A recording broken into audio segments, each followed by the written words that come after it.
MTN News, Malayalam Television Network. Assalamu alaikum wa rahmatullahi wa barakatuh. Bismillahir Rahmanir Rahim. Innal hamdalillah. Wassalatu wassalamu ala rasulil amin wa ala alihi wa sahbihi wa sallama tasliman kathira. ഏറെ ബഹുമാനമുള്ള സഹോദരന്മാരെ, സഹോദരികളെ, അമീറുൽ മുഅ്മിനീന ഫിൽ ഹദീസ് വിജ്ഞാനത്തിലെ അമീറുൽ മുഅ്മിനീൻ, ഹദീസ് വിജ്ഞാന ശാഖയിലെ കുലപതി എന്ന് ലോകം പേരിട്ട് വിളിച്ച ഒരു മഹാപണ്ഡിതൻ. അസഹു കിതാബിൻ ബഅദ കിതാബില്ല, അല്ലാഹു സുബ്ഹാനഹു വ തആലയുടെ പരിശുദ്ധ ഖുർആൻ കഴിഞ്ഞാൽ ലോകത്തെ ഏറ്റവും സ്വഹീഹായിട്ടുള്ള ഗ്രന്ഥം എന്ന് പണ്ഡിതന്മാർ പഠിപ്പിച്ചിട്ടുള്ള ഗ്രന്ഥത്തിന് ഉടമ മഹാനായ പണ്ഡിതൻ ഇമാം അഹ്മദ് ബിൻ ഹംബൽ റഹ്മത്തുള്ളാഹി അലൈഹി, അതേപോലെ തന്നെ Yahya bin Ma'in, Ali bin Madini എന്ന് തുടങ്ങി വളരെ പ്രശസ്തരായ മഹാപണ്ഡിതന്മാരുടെ ശിഷ്യനായിട്ടുള്ള ഒരു വ്യക്തി. ആ വ്യക്തി പറയുകയാണ്, എനിക്ക് 1000-ലധികം ഉസ്താദുമാരുണ്ട്, ധാരാളക്കണക്കിന് ശിഷ്യന്മാരുണ്ട്. അദ്ദേഹത്തിന്റെ ശിഷ്യഗണങ്ങളിൽപ്പെട്ട മഹാനായിരുന്നു ഇമാം മുസ്ലിം റഹ്മത്തുള്ളാഹി അലൈഹി. ഹദീസുകളെ സംരക്ഷിക്കാൻ അല്ലാഹു സുബ്ഹാനഹു വ തആല പ്രത്യേകം തെരഞ്ഞെടുത്ത, ആ നിലക്ക് സൃഷ്ടിച്ചിട്ടുള്ള ഒരു പ്രതിഭയായിരുന്നു ഇമാം ബുഖാരി റഹ്മത്തുള്ളാഹി അലൈഹി. ജനിച്ച നാട്ടിൽ ആരുമറിയാത്തൊരു കൊച്ചുബാലൻ ലോകത്തിന്റെ നെറുകയിൽ, വിജ്ഞാനത്തിന്റെ നെറുകയിൽ എത്തിയ കഥയാണ് ഇമാം ബുഖാരിയുടെ കഥ. തന്റെ ജീവിതം 62 വയസ്സായിരുന്നു ഇമാം ബുഖാരി റഹ്മത്തുള്ളാഹി അലൈഹിക്ക് മരണപ്പെടുന്ന സമയത്തുണ്ടായിരുന്നത്. തന്റെ ജീവിതത്തിന്റെ മുഴുവൻ ഭാഗവും അള്ളാഹുവിന്റെ ദീന് പഠിക്കാൻ, ശേഖരിക്കാൻ വേണ്ടി ചൂടും തണുപ്പും മരുഭൂമിയിലെ പ്രയാസങ്ങളും ക്ലേശങ്ങളുമെല്ലാം സഹിച്ച് ധാരാളക്കണക്കിന് യാത്രകൾ അദ്ദേഹം ചെയ്തു. അങ്ങനെയായിരുന്നു നമ്മുടെ മുൻഗാമികളായ പണ്ഡിതന്മാരെല്ലാവരും. അദ്ദേഹത്തിന്റെ മുഴുവൻ പേര് Muhammad bin Ismail ibn Ibrahim ibn Mughira bin Bardizbah എന്നായിരുന്നു. ഇന്ന് ഉസ്ബെക്കിസ്ഥാനിലുള്ള ബുഖാറ എന്ന ഗ്രാമത്തിലാണ് ഹിജ്റയുടെ 194 ഇമാം ബുഖാരി റഹ്മത്തുള്ളാഹി അലൈഹി ജനിക്കുന്നത്. അദ്ദേഹത്തിന്റെ പിതാവ് ഇസ്മായിൽ വലിയ പണ്ഡിതനായിരുന്നു, വലിയ മുഹദ്ദിസായിരുന്നു. പക്ഷേ ജനിക്കുന്ന സമയത്ത് തന്നെ അദ്ദേഹത്തിന് കാഴ്ച ശക്തിയില്ലായിരുന്നു. തൻ്റെ പിതാവിനെ പോലെ തന്നെ വലിയ ഒരു പണ്ഡിതനായി മാറണം എന്ന് ഇമാം ബുഖാരിയുടെ ഉമ്മക്ക് വല്ലാത്ത ആഗ്രഹമുണ്ടായിരുന്നു. പക്ഷെ കുഞ്ഞ് അന്ധനാണ്, കണ്ണ് കാണാത്തവനാണ്. ഉമ്മ അല്ലാഹു സുബ്ഹാനഹു വ തആലയോട് നിരന്തരമായി പ്രാർത്ഥിച്ചു കൊണ്ടിരുന്നു. അവിടെ ഒരു അത്ഭുതം സംഭവിക്കുന്നു. തൻ്റെ പ്രിയപ്പെട്ട മകന് മുഹമ്മദിന് കണ്ണിന് കാഴ്ച ശക്തി തിരിച്ചു കിട്ടുന്നു. ഒരു ഉമ്മയുടെ പ്രാർത്ഥന എത്രത്തോളം മക്കളിൽ സ്വാധീനമുണ്ടാക്കുന്നു എന്നുള്ളതിന് ഏറ്റവും വലിയ ഉദാഹരണമാണ് ഇമാം ബുഖാരിയുടെ ഉമ്മയുടെ പ്രാർത്ഥന. പിതാവ് ചെറുപ്പത്തിലെ മരണപ്പെട്ടു പോയി. വലിയ സമ്പന്നനായിരുന്നു ഇമാം ബുഖാരി റഹ്മത്തുള്ളാഹി അലൈഹിയുടെ പിതാവ് ഇസ്മായിൽ. അദ്ദേഹത്തിന്റെ സമ്പത്ത് മുഴുവൻ ഉമ്മ മകനെ പഠിപ്പിക്കാൻ വേണ്ടി ബുഖാറയിലുള്ള ജീവിത കാലഘട്ടത്തിൽ ആകുന്നിടത്തോളം പണ്ഡിതന്മാരെ കാണുകയും ഹദീസുകൾ പഠിക്കുകയും എഴുതി രേഖപ്പെടുത്തുകയും ഹൃദയസ്ഥമാക്കുകയും ചെയ്തു. വളരെ ചെറുപ്പത്തിൽ തന്നെ അദ്ദേഹം വിശുദ്ധ ഖുർആൻ പരിപൂർണമായി മനഃപ്പാഠമാക്കി. 10 വയസ്സിന് മുമ്പ് തന്നെ വിശുദ്ധ ഖുർആൻ മനഃപ്പാഠമാക്കിയിട്ടുണ്ട്. അതിനുശേഷം അദ്ദേഹം ഹദീസുകൾ ഹിഫ്ലാക്കൽ തുടങ്ങി. 10,000-ഓളം ഹദീസ് വളരെ ചെറിയ കുട്ടിയായിരിക്കുമ്പോൾ തന്നെ അതിൻ്റെ സനദടക്കം റസൂലുള്ളാഹി സ്വല്ലല്ലാഹു അലൈഹി വസല്ലമയിൽ നിന്ന് ആര് കേട്ടു, അതിനുശേഷം ആര് കേട്ടു, ഇമാം ബുഖാരി റഹ്മത്തുള്ളാഹി അലൈഹി വരെയുള്ള ആ പണ്ഡിതന്മാരെക്കുറിച്ചും അവരുടെ ലഖബുകളും അവരുടെ കുനിയകളും എല്ലാം പഠിച്ച് ആ നിലക്ക് സനദടക്കം, സനദും മത്തിനും അദ്ദേഹം 10,000-കണക്കിന് ഹദീസുകളാണ് അദ്ദേഹം വളരെ ചെറുപ്രായത്തിൽ തന്നെ മനഃപ്പാഠമാക്കിയിട്ടുള്ളത് എന്ന് കാണാൻ സാധിക്കും. അതിനുശേഷം ഇമാം ബുഖാരി റഹ്മത്തുള്ളാഹി അലൈഹി ഹജ്ജിന് പോവുകയാണ്. തൻ്റെ ഉമ്മയെയും തൻ്റെ സഹോദരൻ അഹമ്മദും കൂടെ യാത്രയിലുണ്ട്. ഹജ്ജ് കഴിഞ്ഞതിന് ശേഷം അദ്ദേഹം അവരെ രണ്ടുപേരെയും പറഞ്ഞയച്ചു. ശേഷം ഇൽമു പഠിക്കുന്നതിന് വേണ്ടി, ഹദീസ് മനഃപ്പാഠമാക്കുന്നതിന് വേണ്ടി, പഠിക്കുന്നതിന് വേണ്ടി മക്കയിലും മദീനയിലും അള്ളാഹുവിൻ്റെ റസൂലിൻ്റെ നാട്ടിൽ, പുണ്യഭൂമിയിൽ അദ്ദേഹം താമസമാക്കുകയാണ്. അവിടെ നിന്ന് അങ്ങോട്ട് തുടങ്ങുകയാണ്, അല്ലെങ്കിൽ അവിടെ നിന്നങ്ങോട്ട് തുടരുകയാണ് അദ്ദേഹത്തിൻ്റെ ഹദീസ് തേടിയുള്ള യാത്ര. കൂഫയും ബസ്രയും ഷാമും മിസ്റും എന്ന് തുടങ്ങിയ ധാരാളക്കണക്കിന് രാജ്യങ്ങളിലേക്ക്. ഏകദേശം ഇമാം ബുഖാരി റഹ്മത്തുള്ളാഹി അലൈഹിയുടെ ചരിത്രത്തിൽ പറയുന്നത് ഏകദേശം 1400 കിലോമീറ്റർ തൻ്റെ കാൽനടയായും തൻ്റെ കഴുതപ്പുറത്തും കുതിരപ്പുറത്തുമൊക്കെ ഒട്ടകപ്പുറത്തുമൊക്കെ അദ്ദേഹം യാത്ര ചെയ്തിട്ടുണ്ട് എന്നുള്ളതാണ്. നിങ്ങൾ നോക്ക് സഹോദരന്മാരെ, അന്നത്തെ കാലത്ത് വളരെ പ്രതികൂലമായ സാഹചര്യത്തിൽ എന്തെല്ലാം ബുദ്ധിമുട്ടുകളും പ്രയാസങ്ങളും അവർ സഹിച്ചിട്ടുണ്ട്. ഈ ഒരു കാലഘട്ടത്തിനിടയിൽ എത്രയോ 10,000-കണക്കിന് കിലോമീറ്ററുകൾ അദ്ദേഹം ഹദീസ് പഠിക്കാൻ വേണ്ടി, അദ്ദേഹം മനഃപ്പാഠമാക്കാൻ വേണ്ടി, ഇൽമു ശേഖരിക്കാൻ വേണ്ടി യാത്ര ചെയ്തു. വളരെ ചെറുപ്പത്തിൽ തന്നെ അദ്ദേഹം ഗ്രന്ഥരചന ആരംഭിച്ചു എന്നുള്ളതാണ്. തൻ്റെ 16-ാമത്തെ വയസ്സിലാണ് അദ്ദേഹം 1-ാമത്തെ ഗ്രന്ഥം രചിക്കുന്നത്. വളരെ വിഖ്യാതമായ ഹദീസ് റാവിമാരുടെ ചരിത്രം പഠിപ്പിക്കുന്ന അദ്ദേഹത്തിൻ്റെ ഗ്രന്ഥം താരീഖുൽ കബീർ എന്നാണ് ആ ഗ്രന്ഥത്തിൻ്റെ പേര്. തൻ്റെ ഉസ്താദായിട്ടുള്ള ഇസ്ഹാഖ് ബിൻ റാഹവൈ ഒരിക്കൽ പറയുകയുണ്ടായി, ഹദീസ് പണ്ഡിതന്മാരുടെ ജീവചരിത്രം പഠിപ്പിക്കുന്ന അല്ലെങ്കിൽ രേഖപ്പെടുത്തി വെക്കുന്നൊരു ഗ്രന്ഥമുണ്ടായിരുന്നെങ്കിൽ എത്ര നന്നായേനെ. എന്ന് ഉസ്താദ് ക്ലാസ്സിൽ പറഞ്ഞപ്പോൾ അത് തൻ്റെ മനസ്സിൽ കോറിയിടുകയും അദ്ദേഹം പഠനം തുടങ്ങി പഠിച്ചു പൂർത്തിയാക്കി ഏകദേശം 1300-ലധികം ഹദീസ് പണ്ഡിതന്മാരെക്കുറിച്ച് വളരെ വിശദമായി അവരെങ്ങോട്ട് പോയി, അവരുടെ പിതാക്കന്മാരാരാണ്, അവരുടെ ശിഷ്യന്മാരാരാണ്, അവരുടെ ഉസ്താദുമാരാരാണ് എന്ന് കൃത്യമായി പഠിച്ച് തൻ്റെ പുസ്തകത്തിൽ രേഖപ്പെടുത്തി ഉസ്താദിൻ്റെ മുമ്പിൽ കൊണ്ടുപോയി വെച്ചു എന്നുള്ളതാണ്. ഇത് വായിച്ചു നോക്കി പരിശോധിച്ചു നോക്കി ഉസ്താദ് പറഞ്ഞു, ആ മഹാപണ്ഡിതനായ ഇസ്ഹാഖ് ബിൻ റാഹവി പറഞ്ഞു, സിഹ്റുൻ സിഹ്റ, വല്ലാത്ത അത്ഭുതമാണ്, മായാജാലമാണ്, വിസ്മയമാണിത്. ഈ ഒരു കൊച്ചുകുട്ടി എങ്ങനെയാണിത് കരസ്ഥമാക്കിയത്, എങ്ങനെയാണിത് എഴുതി തീർത്തത്, ഇത് വല്ലാത്തൊരു അത്ഭുതമാണ്, മാജിക്കാണ് എന്ന് തൻ്റെ ഉസ്താദ് പറഞ്ഞു എന്നുള്ളതാണ്. നോക്കൂ നിങ്ങൾ, അദ്ദേഹത്തിന് കേൾക്കുന്നതെല്ലാം മനഃപ്പാടമായിരുന്നു, വായിക്കുന്നതെല്ലാം അത്രക്കധികം മനഃപ്പാടമാക്കാനുള്ള കഴിവുണ്ടായിരുന്നു. അദ്ദേഹത്തിൻ്റെ ചരിത്രത്തിൽ കാണാം, അദ്ദേഹം വായിക്കുന്ന സമയത്ത് ആവശ്യമില്ലാത്ത കാര്യങ്ങൾ അദ്ദേഹം പൊത്തിപ്പിടിക്കുമായിരുന്നു. കാരണം വായിക്കും അദ്ദേഹം മനഃപ്പാടമാകും എന്ന് ഭയപ്പെട്ടുകൊണ്ട് അദ്ദേഹം പൊത്തിപ്പിടിക്കുമായിരുന്നു, കൈകൊണ്ട് മറച്ചു പിടിക്കുമായിരുന്നു.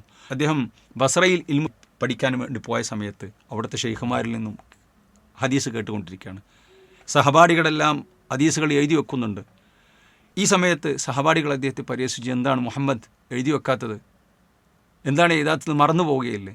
അവർ കൂടെ പറയാൻ തുടങ്ങി, ദിവസങ്ങൾ പറയാൻ തുടങ്ങി. അപ്പോൾ ഇമാം ബുഖാരി റഹ്മത്തുള്ളാഹി അലൈഹി ആ ഉസ്താദുമാരിൽ നിന്നും കേട്ടതെല്ലാം അദ്ദേഹത്തിൻ്റെ മനസ്സിൽ നിന്നും എടുത്തു പറഞ്ഞു കൊടുത്തു എന്നാണ്. കൂട്ടുകാരന്മാർ, കൂടെ പഠിക്കാൻ വന്ന ആളുകൾ, സഹപാഠികൾ അത്ഭുതപ്പെട്ടു പോയി. എന്ന് മാത്രമല്ല, അവർ എഴുതി വച്ചതിലുള്ള തെറ്റുകൾ അദ്ദേഹത്തിൻ്റെ മനഃപ്പാടത്തിൽ നിന്നും അദ്ദേഹം പറഞ്ഞു കൊടുത്തു. അതായിരുന്നു ഇമാം ബുഖാരി റഹ്മത്തുള്ളാഹി അലൈഹി എന്ന അത്ഭുത മനുഷ്യൻ, എന്ന അത്ഭുത പണ്ഡിതൻ, അത്ഭുത പ്രതിഭ. നോക്കൂ നിങ്ങൾ, സ്വഹീഹുൽ ബുഖാരി എന്ന് പറയുന്ന അത്ഭുതം അത് രചിക്കാൻ പല കാരണങ്ങൾ പറയുന്നുണ്ട്. ഒരിക്കൽ റസൂലുള്ളാഹി സ്വല്ലല്ലാഹു അലൈഹി വസല്ലമയെ അദ്ദേഹം സ്വപ്നം കാണുകയാണ്. നബി കരീം സ്വല്ലല്ലാഹു അലൈഹി വസല്ലം അദ്ദേഹത്തിൻ്റെ മുന്നിൽ നടക്കുന്നുണ്ട്. റസൂലുള്ളാഹിൻ്റെ കാല് എവിടെയാണോ ചവിട്ടുന്നത്, കാലടിപ്പാടുകളിൽ തന്നെ അദ്ദേഹം ചവിട്ടി നടക്കുന്നുണ്ട്. നബി കരീം സ്വല്ലല്ലാഹു അലൈഹി വസല്ലമക്ക് ആ യാത്രയിൽ വരുന്ന പ്രയാസങ്ങളെല്ലാം ഇമാം ബുഖാരി റളിയല്ലാഹു അൻഹു റഹ്മത്തുള്ളാഹി അലൈഹി തട്ടിമാറ്റുന്നുണ്ട്. ഈ സ്വപ്നം തൻ്റെ ഉസ്താദുമാരോട് പറഞ്ഞപ്പോൾ അവർ പറഞ്ഞു, റസൂലുള്ളാഹി സ്വല്ലല്ലാഹു അലൈഹി വസല്ലമക്കെതിരെ വരുന്ന വിമർശനങ്ങളെ നീ തടുക്കുമെന്നും റസൂലുള്ളാഹിൻ്റെ ഹദീസുകളെ സംരക്ഷിക്കുമെന്നും എന്നാണ് ആ പറഞ്ഞതിൻ്റെ ഉദ്ദേശം എന്ന് ഉസ്താദുമാർ പറഞ്ഞപ്പോൾ റസൂൽ സ്വല്ലല്ലാഹു അലൈഹി വസല്ലമയുടെ ഹദീസുകൾ, വളരെ സ്വഹീഹായി വന്ന ഹദീസുകൾ മാത്രം രചിക്കാൻ അദ്ദേഹം തീരുമാനിച്ചു എന്നാണ് ഒരു ചരിത്രം. രണ്ടാമതായിക്കൊണ്ട് അദ്ദേഹത്തിൻ്റെ ഉസ്താദ് ഇസ്ഹാഖ് ബിൻ റാഹവൈഹി ഒരിക്കൽ ക്ലാസ്സിൽ വെച്ച് പറയുകയുണ്ടായി, റസൂലുള്ളാഹി സ്വല്ലല്ലാഹു അലൈഹി വസല്ലമയുടെ സ്വഹീഹായ ഹദീസുകൾ മാത്രം രേഖപ്പെടുത്തപ്പെട്ട ഒരു ഗ്രന്ഥം ഉണ്ടായിരുന്നെങ്കിൽ എത്ര നന്നായേനെ എന്ന് അദ്ദേഹം ഇങ്ങനെ ആത്മകഥ നടത്തുകയാണ്, ശിഷ്യന്മാരോട് പറയുകയാണ്. കാരണം അന്ന് ഒരുപാട് ഹദീസ് ഗ്രന്ഥങ്ങളുണ്ട്, ആ ഹദീസ് ഗ്രന്ഥങ്ങളിലൊക്കെ സ്വഹീഹും ളയീഫുകളുമുണ്ട്. എന്നാൽ സ്വഹീഹായിട്ടുള്ളൊരു ഗ്രന്ഥം ഉണ്ടായിരുന്നെങ്കിൽ എത്ര നന്നായേനെ എന്ന് അദ്ദേഹം പറഞ്ഞപ്പോൾ അത് ഇമാം ബുഖാരി റഹ്മത്തുള്ളാഹി അലൈഹിയുടെ മനസ്സിൽ ഉടക്കുകയും അദ്ദേഹം ആ നിലക്ക് ഒരു ഗ്രന്ഥം എഴുതി തയ്യാറാക്കാൻ, ക്രോഡീകരിക്കാൻ അദ്ദേഹം തീരുമാനിച്ചു. മറ്റുള്ള ഹദീസ് പണ്ഡിതന്മാർ വെച്ചതിനേക്കാൾ വലിയ നിബന്ധനകൾ അദ്ദേഹം അതിനൊക്കെ ഉണ്ടായി. ഒരുപാട് നിബന്ധനകളുണ്ട് ഒരു ഹദീസ് സ്വഹീഹാകാൻ വേണ്ടി. റാവിമാർ സ്വീകാര്യന്മാരായിരിക്കണം. അതേപോലെ തന്നെ ചങ്ങലകൾക്കിടയിൽ, സനദുകൾക്കിടയിൽ മുറിഞ്ഞു പോകാൻ പാടില്ല, ഹദീസുകൾക്ക് ന്യൂനത ഉണ്ടാകാൻ പാടില്ല, മത്നുകൾക്ക് ന്യൂനത ഉണ്ടാകാൻ, ഇങ്ങനെ ഒരുപാട് നിബന്ധനകൾ പണ്ഡിതന്മാർ വെച്ചിട്ടുണ്ട്.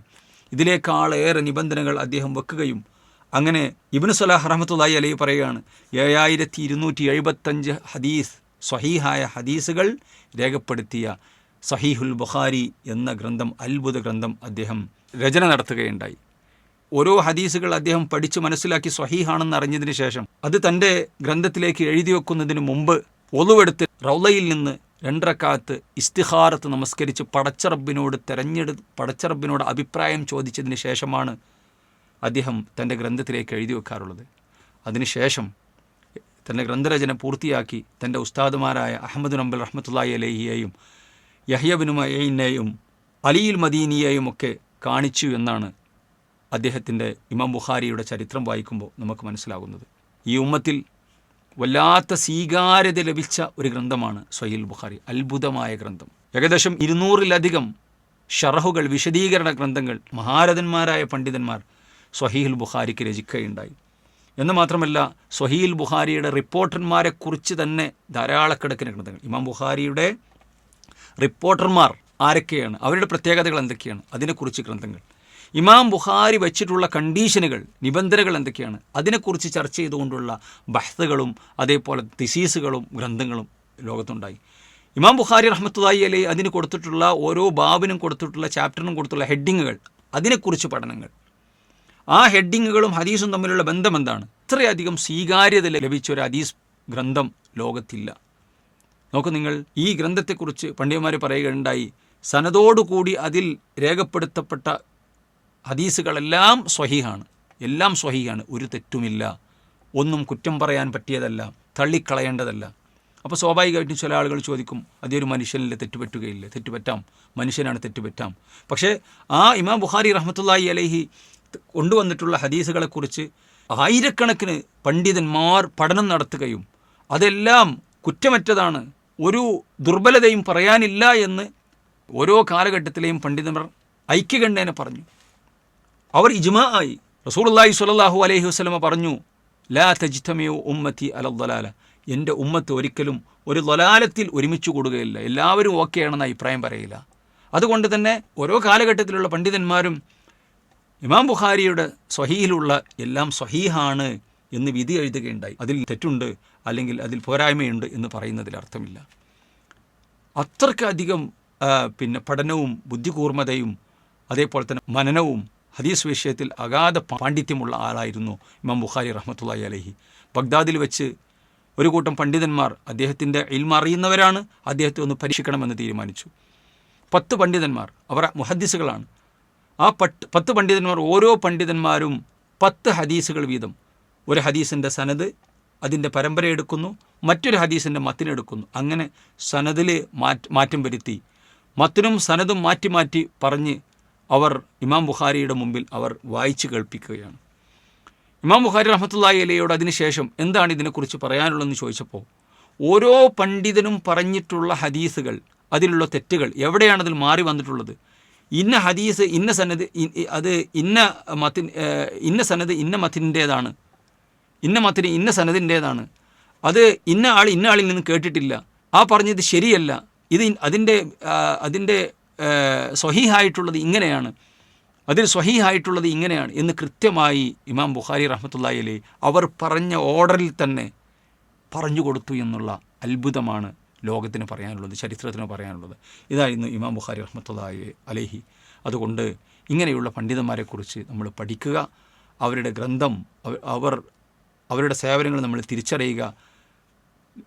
നമ്മുടെ ബുദ്ധിക്കും യുക്തിക്കും യോജിക്കുന്നില്ല എന്ന് പറഞ്ഞുകൊണ്ട് ഈ റസൂലുള്ളാഹി സ്വല്ലല്ലാഹി അലൈഹി വസല്ലമയുടെ അടുക്കൽ നിന്നും വന്നിട്ടുള്ള സ്വഹീഹായ ഹദീസുകൾ അതിനെ തള്ളിക്കളയാതിരിക്കുക.